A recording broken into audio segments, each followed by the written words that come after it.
Pertolongan Allah itu diberikan syarat in tansurullah yansurkum. Contoh real aja Palestina, tenggelam, sekarang sudah membias Pak. Umat Islam ke Palestina sudah banyak yang sudah tidak mengerti Islam. Bahkan pemuda-pemuda Palestina sudah berbau dengan pemuda-pemuda Yahudi. Kenapa tidak dibinasakan Allah SWT? Kaum Ad mati, hancur. Kaum Samud mati. Kaum Madian mati. Kenapa yang terlaknat ini masih hidup? Pertanyaan ini pernah kutanyakan kepada guruku di Al-Azhar, Syekh Muhammad Jibril. Syekh, kalau Allah membinasakan Israel, lalu kau masuk surga pakai apa? Kenapa negara seperti Palestina dan negara Islam lainnya yang dijajah oleh Barat tidak mendapatkan pertolongan dari Allah? Pak, pertolongan Allah itu diberikan syarat in tansurullah yansurkum. Kalau kamu menolong Allah, sementara syarat-syarat pertolongan ini belum dibayar oleh kaum muslimin. Contoh real aja Palestina, tenggelam, sekarang sudah membias Pak. Umat Islam ke Palestina sudah banyak yang sudah tidak mengerti Islam. Bahkan pemuda-pemuda Palestina sudah berbau dengan pemuda-pemuda Yahudi. Maaf. Bahkan sengaja memang ada persatuan yang mengumpulkan pemuda Yahudi dengan Palestina untuk dihancurkan. Bahkan mereka sengaja dibiarkan hubungan bebas dengan wanita-wanita Yahudi. Itu strategi mereka memang. Ya, ada. Mereka itu kumpul bareng, bahkan jalan-jalan bareng. Ya. Yang tidak kena mereka diambisin satu persatu. Dan tidak ada ta'lim, tidak ada kajian, tidak ada dakwah. Lemah mereka.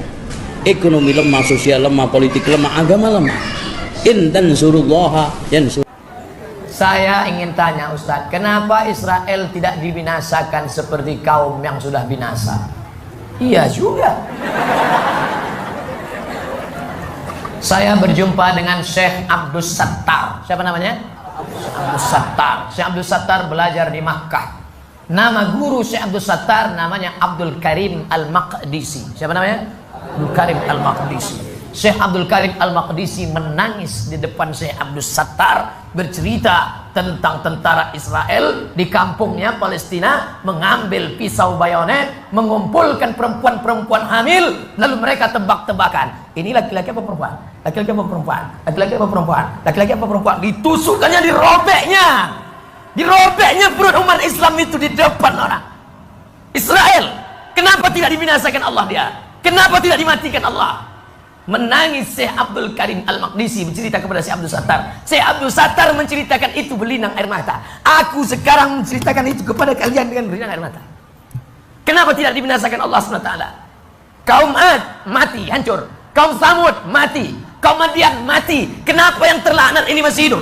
Pertanyaan ini pernah kutanyakan kepada guruku di Al-Azhar, Syekh Muhammad Jibril. Syekh Muhammad Jibril, kenapa Allah tak binasakan Palestina? Kenapa Allah tak binasakan Israel di Palestina? Apa kata Syekh Muhammad Jibril? Kalau Allah membinasakan Israel, lalu kau masuk surga pakai apa? Allah biarkan mereka hidup supaya kau berjihad di jalan Allah. Tapi bukan berarti selesai acara ini kau beli tiket ke Palestina. Belajar engkau serius sampai doktor, sampai profesor, lalu dengan uangmu, dengan hartamu, dengan ilmumu, kau akan menolong saudaramu di Palestina. Berjuang engkau jadi anggota legislatif sampai DPR RI. Bayangkan kalau kalian yang menjadi anggota dewan, kalian bisa mendukung pemerintah untuk menolong permasalahan Palestina. Bisa kalian menerima, bisa memberikan bantuan. Betul?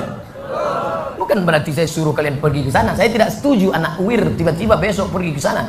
2 hari setelah itu keluar koran New York Times, 3 anak UIR pingsan karena tak makan lontong sayur.